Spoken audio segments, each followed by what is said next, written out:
நேயர்கள் அனைவருக்கும் வணக்கம். வெண்முரசு பன்னிரு படைக்களம் அத்தியாயம் 24. ஆடிமழை முடிந்த ஆவணியின் முதல் நாள் காலையில் இந்திரபிரஸ்த நகரின் செண்டுவெளியில் இளைய யாதவரும் அர்ஜுனனும் படைக்கள பயிற்சி செய்து கொண்டிருந்தனர். அப்பால் தோல் கூரை பந்தலில் பலராமரும் யுதிஷ்டரும் அமர்ந்து அதை நோக்கினர். சாத்தியகி இளைய யாதவர் அருகே நின்று படைக்கல துணை புரிந்தான். அர்ஜுனன் அருகே நகுலன் ஆவத்துணைக்கென நின்றிருந்தான். எட்டும் தொலைவில் மென்மரத்தால் செய்து தொங்கவிடப்பட்டு காற்றில் ஆடிய 7 நுண்ணிலக்குகளை அர்ஜுனன் தன் அம்புகளால் சிதறடித்து வில் தாழ்த்தினான். ஏவலன் அவன் வியர்வையை ஒற்றினான். அதே இலக்குகள் 7 அருகே காத்திருந்தன. இளைய யாதவரின் கையிலிருந்து எழுந்த படையாழி மிதந்து சுழன்று சென்று அவ்விலக்குகளை ஒரு சேர பிளந்த பின் காலை வெயிலை சிதறடித்தபடி அவர் கையில் வந்து அமர்ந்தது. மேலும் என்றான் அர்ஜுனன். ஏவலர் ஓடி இலக்குகளை அமைத்தனர். பலராமர் உடலை நிமிர்த்து அமர்ந்து உறக்க, இளையவனே, நேற்றைய இலக்கு எது என்றார். அர்ஜுனன் திரும்பி, இப்போது சிதறடித்தது, இது இன்று நான் எய்துவது என்றான். பலராமர் கைகளை தட்டி சிரித்து, நன்றி இளையோனே, இப்படியே சென்றால் நீ ஒரு நாள் விண்மீன்களை எய்து வீழ்த்துவாய் என்றார். யுதிஷ்டர், ஒவ்வொரு நாளும் இலக்குகளை நீட்டி நீட்டி செல்வது குறித்து எனக்கு மாறுபாடு உண்டு மூத்த யாதவரே. அதை இளையோனிடம் பல முறை சொல்லி இருக்கிறேன் என்றார். எப்படி என்றாலும் இதற்கு ஒரு எல்லை உள்ளது. தோளின் எல்லை, வில்லின் எல்லை, அம்பிற்கும் காற்றுக்குமான உறவின் எல்லை. உண்ணுவது எதுவானாலும் அது பருப்பொருளில் வெளிப்பட்டாக வேண்டும் என்னும் இரக்கமற்ற நெறியால் கட்டுண்டிருக்கிறது இப்புடவி. பலராமர் புரியாமல் தலையசைக்க யுதிஷ்டர் தொடர்ந்தார். இவன் இலக்குகளை அகற்றியபடியே செல்கிறான். அகன்று செல்லும் அப்பயணத்தில் தன் இயலாமையை அல்லவா நேருக்கு நேர் சந்திப்பான். அந்த தோல்வியை நோக்கி ஏன் அத்தனை விரைந்து செல்ல வேண்டும்? இங்கு அவனால் இயல்வதையே முழுமையாக செய்து நிறைவடையலாமே. பலராமர் சகதேவனை நோக்கி, இளையோனே, நீ என்ன நினைக்கிறாய் என்றார். சகதேவன், நான் இதில் சொல்வதற்கேதுமில்லை, நூல்கள் சொல்வதை சொல்கிறேன் என்றான். சொல் என்றார் பலராமர். மூத்தவரே, எய்தி எய்தி சென்றடையும் அவ்வெல்லையில் மேலும் விரியும் முடிவிலியாக வந்து நிற்பதே பிரம்மம் என்பதே வேதாந்தம். இதம் இதம் என்று சொல்லி செல்லும் சொல் ஒழிகையில் எஞ்சும் அது, ஒழிந்த ஆவனாழியில் எஞ்சும் வானம். பலராமர் பார்த்தாயா என்பது போல யுதிஷ்டரை பார்த்தார். யுதிஷ்டர் தலையை அசைத்து, வெறும் ஏமாற்றம், தன்னிறக்கம், அதன் விளைவான அடங்கா சினம், அது ஒன்றே எஞ்சுவது, ஐயமே இல்லை என்றார். தொட்டெண்ணி கடந்து செல்வதன் பேருவகையை எல்லைக்குள் சுற்றி வருவதனூடாக அடைய முடியாது தருமா, அதை வில்லெடுத்தவனே உணர முடியும் என்றார் பலராமர். அந்த நேரடி பேச்சு யுதிஷ்டரை சோர்வுறச் செய்தது. படைக்கலம் கொண்டு களமாடுபவர்களுக்கு ஒரு எண்ணம் உள்ளது. படைக்கலம் கொண்டால் மட்டுமே களத்தை புரிந்து கொள்ள முடியும் என்று. களம் என்பது 100,000 கணக்குகளின் வெளி. அதை விலகி நின்று நோக்குபவனால் மேலும் நுணுக்கமாக சொல்ல முடியும். பலராமர் சிரித்து, ஆம், சொல்ல முடியும், ஆனால் சொல்வது சரியா என்று நோக்கி அறியவே இயலாது என்றார். ஆகவே அவை எப்போதும் வெற்று சொற்கள். சொல்லப்படுபவர் தன் அறிவு கூரை வெளிப்படுத்தி இருப்பதனால் அவரது ஆணவத்தின் துளி அது. அதை காக்க அவர் உண்மையை அதன் முன் 100 முறை வெட்டி படையலிடவும் தயங்க மாட்டார் என்ற பின் சகதேவனை நோக்கி, என்ன சொல்கிறாய் என்றார். அவன் புன்னகை செய்தான். யுதிஷ்டர், நான் இதற்கு மேல் சொல்ல விரும்பவில்லை என்றார். பலராமர் அவர் தோளை ஓங்கி அறைந்து, நீ முதிர்ந்து களைத்தவனை போல் பேசுகிறாய். நீ அரசன், நீ பேச வேண்டியது சாத்திர குணத்தை பற்றி. வென்று மேற்செல்லுதல், நில்லாதிருத்தல், அடைதலும் அழித்தலுமே அரசர்களுக்குரிய நெறி. அழிப்பது மேலும் அடைவதன் பொருட்டே என்றார். ஆம் என்றார் யுதிஷ்டர் பெருமூச்சுடன். ஆனால் நான் இந்த நில்லா புறவி மேல் திகைத்து அமர்ந்திருக்கிறேன். இந்திரபிரஸ்தம் என்னை அச்சுறுத்துகிறது. பலராமர், நீ பாரத வருஷத்தையே ஆழ்வாய் என்கின்றன நிமித்திக நூல்கள். இந்நகரத்துக்கே அஞ்சுகிறாயா என்றார். யுதிஷ்டர் மேலும் பெரும் மூச்சு விட்டு, ஆம், ஆளக்கூடும், ஆனால் எதற்கு? எனக்கொன்றும் புரியவில்லை என்றார். அர்ஜுனனின் 7 அம்புகளும் குறிப்பிழைத்தன. அவன் தன் வில்லை தொடையில் அடித்து சலிப்புடன் தலையசைத்தான். இளைய யாதவர், வெல்ல முடியாதென்றே எண்ணிவிட்டாயா என்றார். என் விழிகளுக்கும் தோளுக்கும் அப்பால் உள்ளன அவை என்றான். உன் நெஞ்சு சென்று அவற்றை தொடுகிறதல்லவா என்றார் இளைய யாதவர். ஆம், அவற்றை நான் உள்ளத்தால் வென்றுவிட்டேன். இளைய யாதவர். அப்படியென்றால் அம்புகளும் அங்கே செல்லும். உன் தோளின் விளைவை அவை அறிந்தால் மட்டும் போதும் என்றார். அர்ஜுனன் அம்பை எடுத்து வில்லில் தொடுத்து விழி கூர்ந்தான். தசைகளை இழுப்பதும் விரிப்பதும் நம் விழைவே. அவை தங்கள் இயல்பால் தளர்ந்தும் அமைந்தும் இருக்கவே முயல்கின்றன என்றார் இளைய யாதவர். முழு விழைவையும் தசைகள் அறிக, தசைகள் நானேறுக.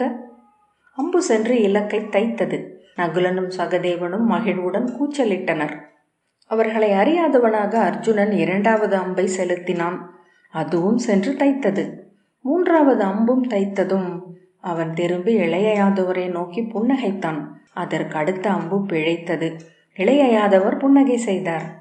முகம் சிவந்த அர்ஜுனன் நாணை இழுத்து அம்பை செலுத்தினான். அது மிக விலகிச் சென்றது. அவன் சலிப்புடன் வில் தாழ்த்தினான்.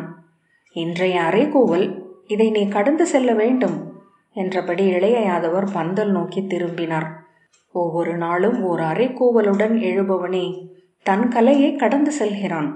அர்ஜுனன் அந்த இலக்குகளை மீசையை நீவியபடி நோக்கி நின்றான். நகுலன், கலையை கடந்து செல்வதா என்றான். இளைய யாதவர் திரும்பி, எந்த கலையும் ஒரு கருவியே. இவ்வில்லை நீங்கள் ஏந்திய தொடக்க நாட்களில் இதை பற்றி மட்டுமே எண்ணிக்கொண்டிருந்தீர்கள் அல்லவா? இன்று பயின்று பயின்று இவ்வில்லை கடந்து விட்டீர்கள். அவ்வாறே வில் வித்தையையும் கடக்க முடியும் என்றார். நகுலன் எப்படி என்றபடி அவர் அருகே வந்தான். திரும்பி பாராமலேயே இளைய யாதவர் தன் படையாழியை ஏவ அது சென்று 7 இலக்குகளையும் சீவிவிட்டு திரும்பி வந்தது. அர்ஜுனன் அதை ஓரக்கண்ணால் நோக்கிவிட்டு பார்வையை திருப்பி கொண்டான். இளைய யாதவரே, இலக்குகளும் அவ்வாறு இல்லாமலாகுமா என்றான் நகுலன். கலையின் மறு எல்லை என்பது அதுதான் என்றார் இளைய யாதவர். அவர்கள் வியர்வையை துடைத்தபடி பந்தல் நோக்கி சென்றனர். அர்ஜுனன், நான் எய்யும் அம்புகளுக்கு என் தோள் விசையை அளிக்கிறேன். உங்கள் படையாழி எவ்விசையால் திரும்பி வருகிறது என்றான். இளைய யாதவர், அதன் அமைப்பு அத்தகையது. தான் அடையும் விசையில் நேர்பாதையை திரும்பி வருவதற்கு அது பயன்படுத்தி கொள்கிறது என்றார். அர்ஜுனன், யாதவரே, அத்தனை விசையை தாங்கள் அதற்கு அளிக்கிறீர்களா என்ன என்றான். இல்லை, அது கிளம்புவதற்குரிய விசையை மட்டுமே நான் அளிக்கிறேன். காற்றிலிருந்தும் புவியிலிருந்தும் தன் விசைகளை அதுவே திரட்டிக் கொள்கிறது. தன் அமைப்பை கொண்டு அவ்விசைகளை ஆள்கிறது என்றார் இளைய யாதவர். படையாழி கற்பதற்கு கடினமானது என்கிறார்கள் என்று நகுலன் சொன்னான். இதை போரில் தாங்களன்று எவரும் கையாள்வதில்லை. ஆம், இது படைக்கலமே அல்ல, களிப்பொருள். யாதவர் கன்று மேய்க்கையில் கை கொள்வது, விளையாடுபவர்களுக்குரியது. எழுந்து நிற்கும் வயதில் இதை பயில வேண்டும் என்பார்கள். நாவில் சொல் முதிர்வதற்குள்ளாகவே இக்கருவி கையகப்பட்டாக வேண்டும். விழியும் செவியும் நாவும் மூக்கும் தோலும் என இதுவும் நம்முடன் வளர்ந்து ஒன்றாகிவிட வேண்டும். அவ்வாறு ஆனபின் அது படைக்கருவியே அல்ல. பேசும்போது நாவு வளைவதையெல்லாம் நாம் அறிவதே இல்லை என்றபடி இளைய யாதவர் அமர்ந்தார். சகதேவன் அதை கையில் வாங்கி, எப்போதும் என்னை அச்சுறுத்துகிறது இதன் நிலையின்மை. இதை கையில் வைத்திருக்கவே முடியவில்லை என்றான். அதன் விளைவு உருவாக்கும் நிலையின்மை அது. அது எழுந்து பறக்க விழைகிறது. சகதேவன், ஆம், இப்போது நானும் இதையே எண்ணினேன். கையில் ஒரு செம்பருந்தை ஏந்தியது போல் இருக்கிறது என்றான். அவர்கள் அமர்ந்து கொண்டதும் ஏவலர்கள் வியர்வை ஒற்றி குடிக்க குளிர் நீர் அளித்தனர். வியர்வையை ஊதியபடி, ஆடி மாதத்தில் பெய்த மழையெல்லாம் ஆவி என்றாகி நகரை மூடியிருக்கிறது என்று யுதிஷ்டர் சொன்னார். அரண்மனைக்குள் குளிர்ந்த பளிங்கு அறைக்குள் கூட அமர முடியவில்லை. சோலைகளில் மர நிழல்களில் அமர்ந்தால் மட்டுமே உடல் ஆறுதல் கொள்கிறது. பலராமர், வெயிரும் குளிரும் இனியவை என்றார்.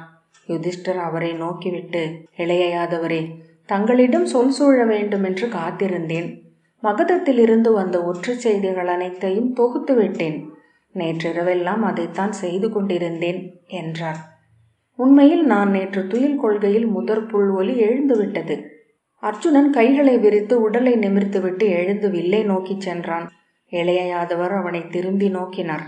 நான் அரசு சூழ்தலை பற்றி பேசினாலே எழுந்து சென்று விடுகிறான். இவன் மட்டுமல்ல, இவன் மூத்தவனும் தான். இளைய யாதவர் பலராமரை நோக்கி நகைத்து, பேசத் தொடங்குங்கள், அவரும் செல்வார் என்றார். ஆம், அரசு சூழ்தலில் எனக்கென்ன வேலை என்று பலராமரும் எழுந்து நின்றார். கைகளை ஒன்றுடன் ஒன்று ஓங்கி அரைந்து, சற்று இரும்பை வளைத்துவிட்டு வருகிறேன். இன்று ஒரு சிறந்த உண்டாட்டு உண்டு என்றனர் அடுமனையாளர் என்றார். யுதிஷ்டர் இளைய யாதவரை நோக்கி வெளிரிய புன்னகையே அளித்தார்.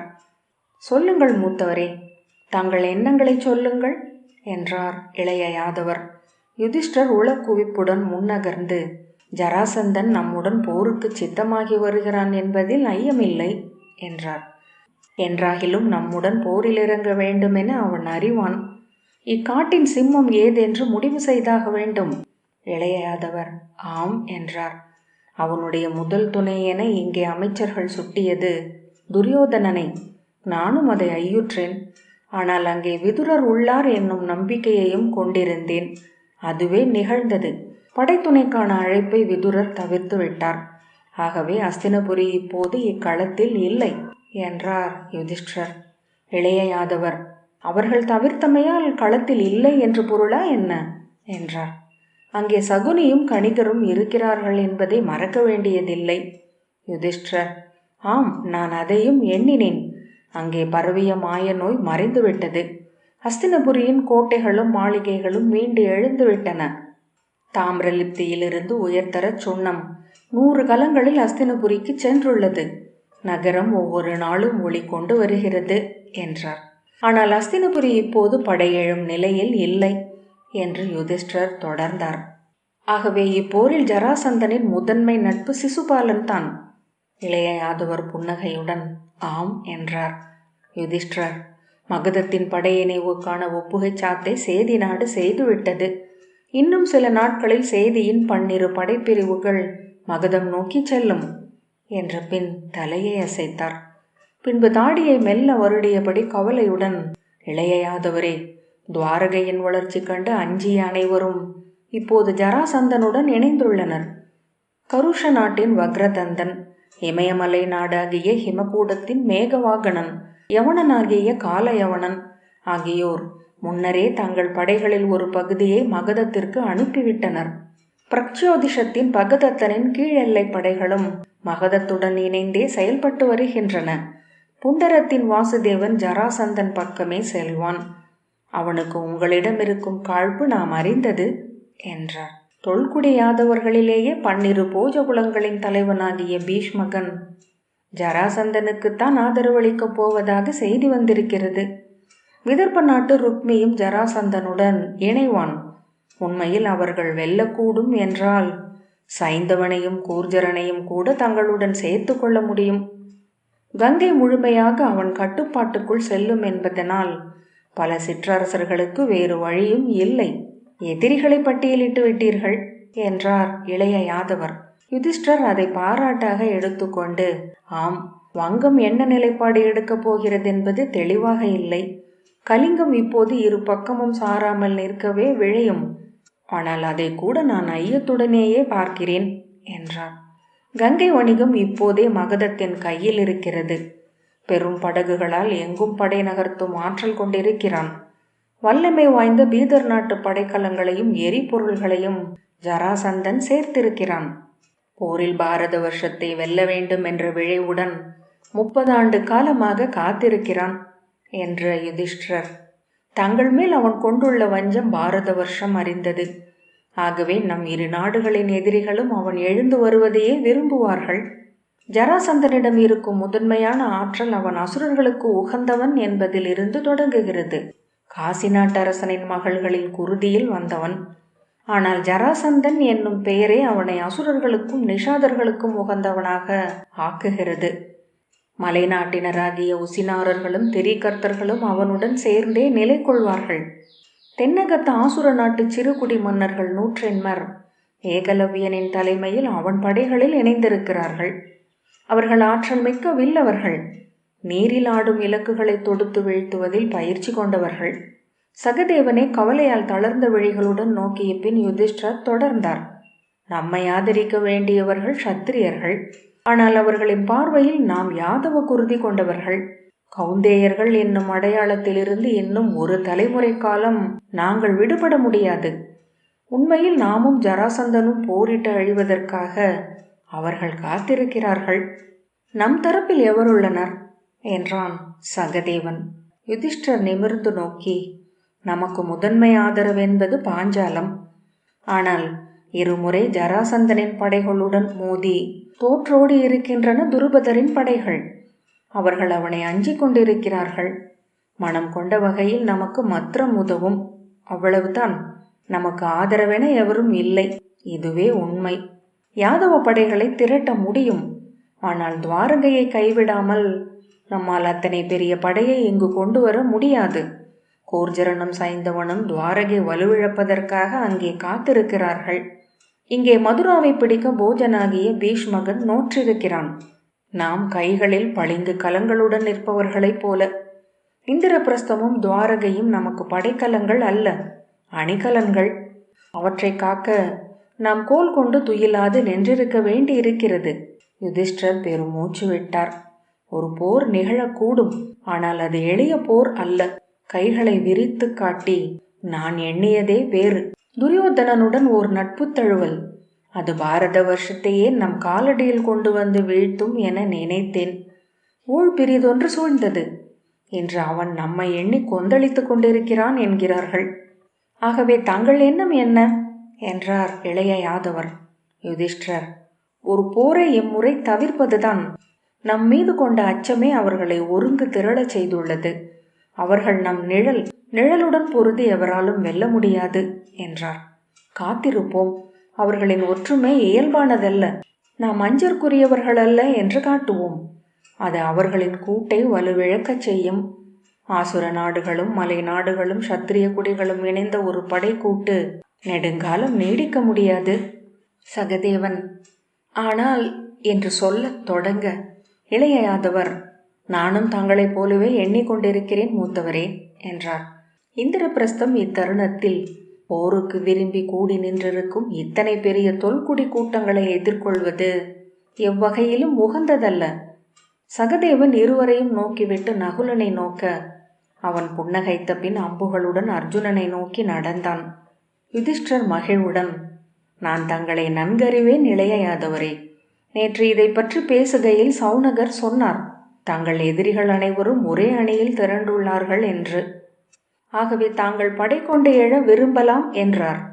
நான் இளைய யாதவர் எண்ணாமல் செயலெடுக்க மாட்டார் என்றேன். பகை முடிக்க தாங்கள் உள்ளூர விழைகிறீர்கள், ஆனால் தருணம் நோக்காது எழமாட்டீர்கள் என்று எனக்கு தோன்றியது என்றார். பவுண்டரிக வாசுதேவனை நேருக்கு நேர் எதிர்கொள்வதை குறித்து எண்ணும் போதே என் உள்ளம் எழுச்சி கொள்கிறது. ஆனால் அதற்குரிய தருணம் அல்ல இது என்றார் இளைய யாதவர். ஜராசந்தன் செய்துள்ள பெரும் பிழை என்பது படையை முன்னரே திரட்டிவிட்டதுதான். படை திரட்டிய பின் வெறுமனே அமர்ந்திருக்க முடியாது. படைகளின் ஊக்கம் கெடாது இருக்க போர்களில் ஈடுபட்டே ஆக வேண்டும். நானேற்றி அம்பு தொடுத்தவன் தன்னை அறியாமலேயே இலக்குகளுக்காக தேடிக்கொண்டேதான் இருப்பான்.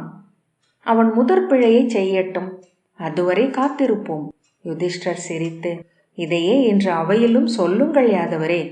இங்கே கருவறை அமர்ந்த கொற்றவைதான் போர் போர் என்று கழலொலி எழுப்பிக் கொண்டிருக்கிறாள் என்றார். உண்மையில் நான் நேற்று முதல் எண்ணிக்கொண்டிருக்கும் ஒன்றுண்டு இளைய யாதவரே. நாம் யார்? நாம் சூத்திரர்கள். நாம் ஏன் சத்திரியர்களின் ஆதரவுக்கென கை நீட்ட வேண்டும்? இந்த அசுரர்கள் அல்லவா நமக்கு மேலும் அணுக்கமானவர்கள். ஜராசந்தனிடம் சென்று கைகோத்து கொண்டால் என்ன? கலிங்கனும் வங்கனும் கோசலனும் மாளவனும் அதன் பின் நம்முன் நிற்பார்களா என்ன? சகதேவன், என்ன சொல்கிறீர்கள் மூத்தவரே என்று சொல்ல இளைய யாதவர், நானும் அவ்வண்ணமே எண்ண தலைப்பட்டேன் மூத்தவரே என்றார். நாம் ஏன் ஜராசந்தரையும் அவருடன் உள்ள மலைக்குடியினரையும் நம் குடிகள் என கொள்ளக்கூடாது? நம் எதிரிகளை பேண வேண்டுமென ஜராசந்தர் எண்ணியிருக்க மாட்டார். அவர்களை அவரிடமிருந்து பிரிக்க நம் நட்பால் முடியும். சகதேவன் இளைய யாதவரை விழியமைக்காமல் நோக்கி நின்றான். என்ன செய்யலாம்? நானே ஒரு நேர் தூது அனுப்புகிறேன். வேண்டுமென்றால் நேரில் சென்று அவனை நெஞ்சு தழுவிக் கொள்கிறேன். அவன் கோரும் அனைத்தையும் கொடுப்போம். நாம் இழப்பது ஒன்றுமில்லை என்றார் யுதிஷ்டர். ஆமானால் அதற்கு ஒரு தருணம் தேவை. அதை நாம் உருவாக்குவோம். யுதிஷ்டரின் விழிகள் சுருங்கின. என்ன தருணம் என்றார். அரசே, நற்தருணம் என்பது எப்போதும் வேள்வியே. நாம் இங்கு ஒரு ராஜசூயம் செய்வோம். யுதிஷ்டர் திகைப்புடன், ராஜசூயமா?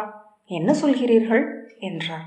அரசர்கள் ஆற்றும் இரு பெரும் வேள்விகளில் ஒன்று அது. கருவூல செல்வம் அனைத்தையும் வைதிகர்களுக்கும் இரவலர்களுக்கும் கொடுத்துவிட வேண்டும். சுற்றத்தரசர் அனைவரும் வந்து தங்கள் அவை நிற்க வேண்டும் என்று இளைய யாதவர் சொன்னார். ஜராசந்தருக்கும் அவருடன் உள்ள மலையரசர்களுக்கும் அழைப்பு அளிப்போம். அவர்கள் வருவார்கள் என்றால் நம்முடன் நட்பு கொள்கிறார்கள். அவர்களை நாம் சத்திரியர்களென ஏற்று வேள்வி மேடையில் அமர வைப்போம். அதை ஏற்பார்களா சத்திரியர்கள் என்றார் யுதிஷ்டர். ராஜசூயத்தில் சத்திரியர்களாக கோல் கொண்டு அவை அமர்வதும், வைதிகர்களுக்கு கொடையளித்து நற்சொல் பெறுவதும், மலைக்குடியினரை பாரத வருஷத்தின் 56 தொல்குடியினருக்கு நிகராக நிறுத்துவதல்லவா? இளைய யாதவர், ஏற்காவிட்டால் அவர்கள் வந்து நம் வேள்வி கூடத்தில் அவை அமரட்டும். அவர்கள் நம்மை சத்திரியர்களாக ஏற்பது அது. யுதிஷ்டர் புரியாதவர் போல் சகதேவனை நோக்கினார். பின்னர் இளைய யாதவரை நோக்கி, இதன் விளைவுகள் என்ன? என்னால் எண்ணக்கூடவில்லை என்றார். ராஜசூயம் செய்த அரசனே சக்கரவர்த்தி எனப்படுவான். அள்ளக்குறையாத கருவூலமும் அதை நிரப்பும் படை வல்லமையும் அவனிடம் இருக்கின்றன என்பது நிறுவப்படுகிறது என்றார் இளைய யாதவர்.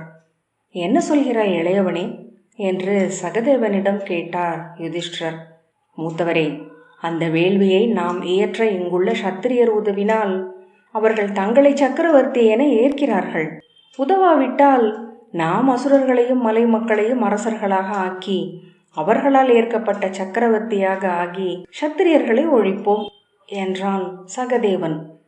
இளைய யாதவர் சொல்வது இதையே. இதில் உள்ள செய்தியை அரசர்கள் மட்டுமல்ல, ஜராசந்தரும் எளிதில் புரிந்து கொள்வார். யுதிஷ்டர் பெருமூச்சு விட்டு, எப்படி என்றாலும் போரை நோக்கியே செல்கிறது என்றார். போர் நிகழாதொழியலாம் மூத்தவரே. முற்றிலும் நிகர்நிலை ஆற்றல் போல போரை தவிர்ப்பது பிரிதில்லை என்றார் இளைய யாதவர். யுதிஷ்டர் தலையசைத்து, நன்று சூழ்க என்ற பின் தன் நிகழ்ச்சியுடன் இதழ் வளைய புன்னகை செய்து, ஆனால் இதை இந்திரபிரஸ்தத்தின் இறைவி ஏற்றுக்கொள்வாள் என்றே நினைக்கிறேன் என்றார். 12 படைக்களம் 24வது அத்தியாயம் இத்துடன் நிறைவு பெற்றது. நன்றி.